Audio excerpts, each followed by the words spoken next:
ரகசியமாக அணு ஆயுத சோதனைகளை நடத்தும் சீனா. தைவான் மீது அமெரிக்கா படையெடுப்புக்காக முன்னோட்டம்.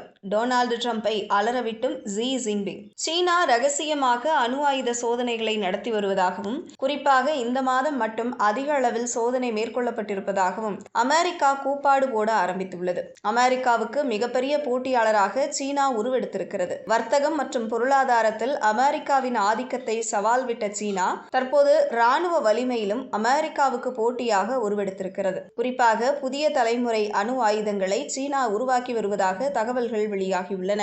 கடந்த 2020ஆம் ஆண்டு முதல் 2026 வரை இந்த 6 ஆண்டுகளில் ஒரு முறையாவது சீனா அணுகுண்டு சோதனையை நடத்தியிருக்கலாம் என்று சீன உளவு அமைப்புகள் தெரிவித்திருப்பதாக டைம்ஸ் ஆஃப் இஸ்ரேல் செய்தி ஊடகம் கூறியிருக்கிறது. 2020ஆம் ஆண்டு ஜூன் மாதம் சீனா அணுகுண்டு சோதனையை நடத்தியிருக்கிறது என்றும், இந்த சோதனையை தொடர்ந்து அமெரிக்க உளவுத்துறை சேமித்த தகவல்கள் அனைத்தும் ஆய்வு செய்து பார்த்தபோது சீனா மிகவும் மேம்பட்ட புதிய தலைமுறை அணு ஆயுதங்களை செய்து வருவது கண்டுபிடிக்கப்பட்டிருப்பதாக அமெரிக்கா கவலை தெரிவித்துள்ளது. இதில் ஒரு ஏவுகணையில் பல சிறு அணுகுண்டுகளை ஏவக்கூடிய அமைப்புகள் மற்றும் சீனா இதுவரை உருவாக்காத புதிய அணு ஆயுதங்களும் அடங்கும். தைவான் மீது படையெடுப்பின் போது அமெரிக்கா பதிலடி கொடுத்தால் இந்த அணு ஆயுதங்கள் பயன்படுத்தப்படலாம் என தகவல்கள் தெரிவிக்கின்றன.